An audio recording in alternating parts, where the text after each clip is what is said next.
Our study in the book of Ezra continues today with the title, Returning to Jerusalem, the Journey Home. Our scripture reading, Ezra chapter 8.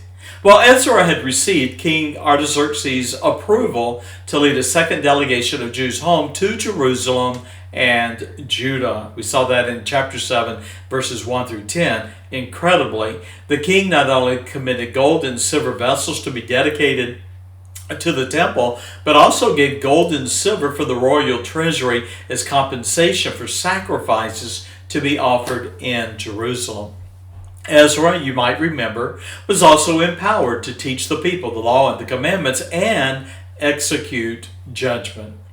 That brings us to Ezra chapter 8. And here we have in the first 20 verses the members of the delegation that accompanied Ezra as he leaves Babylon and he returns to Israel.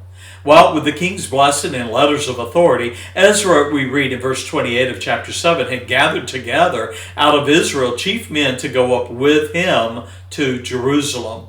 The prophet Jeremiah had urged the Jews to settle in Babylon during their captivity and build homes and families in Jeremiah 29. And so, having lived in Babylon for over a generation, Ezra faced people who had set their roots there in Babylon and were comfortable and in places of influence.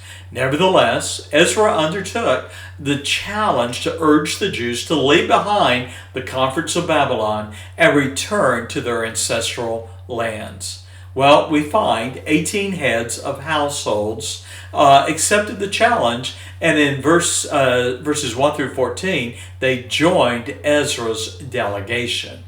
Well, soon after departing Babylon for Jerusalem, which was a journey, by the way, of 900 miles and took 4 months, but soon after departing, probably about a week into the journey, Ezra halted, and he took an assessment of those that were with him in verse 15. Incredibly, he realized that none of the sons of Levi were among the people.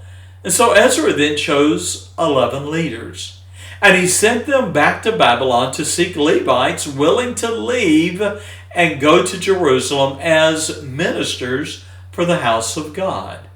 Well, we find in verse 18 of chapter 8 that 18 Levites were recruited, along with them 200 Nethinims, I believe is the word, who assisted the Levites with sacrifices at the temple. And then we have Ezra's call for fasting and prayer, verses 21 through 23.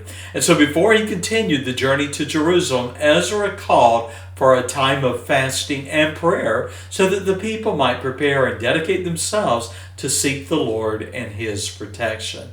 Now, knowing they would encounter enemies in their journey, Ezra confessed he would be ashamed to require the king a band of soldiers and horsemen to help them against the enemy in the way, verse 22. Now, though it would have been reasonable to request an armed escort for his delegation, Ezra recalled that he had boasted to the king, verse 22, the hand of our God is upon all them for good that seek him, but his power and his wrath is against all them that forsake them. So in a very real sense, Ezra said, I can't ask the king for military escort when I boasted to the king that the hand of God is upon us. And so we read in verse 23 that the people prayed, and they sought the Lord, and he heard their prayers. Well, we have in verses 24 through 30, Ezra's responsibility for the treasury, that is the gold and the silver that had been entrusted to him. It was a vast sum. And so Ezra chose, in verse 24, 12 of the chief of the priests, and they made an inventory of all that was in their possession and charged them, the chief priests, with the care and the protection of all that they had. And so we come to verse 31 through 36. As the delegation arrives, they rejoice in the protection of the Lord and the delegation's safe arrival in Jerusalem.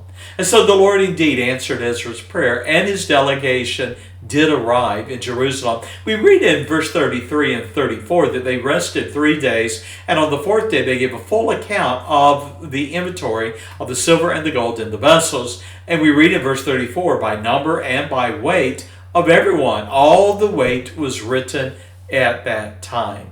Then, as a great sign of unity, we read that all the people gathered to offer burnt offerings unto the God of Israel, verse 35. And so Ezra then took the king's commissions to Persian government officials, that is, the legal documents giving him authority. Ezra took to the lieutenants and the governors, which gave him authority with the people over the house of God. Well, that's the end of our study. I do have Bible study questions in today's devotion, and to find them, I invite you to go to www.heartofashepherd.com and continue your study in this wonderful, brief book, Ezra. God bless you, and bye-bye.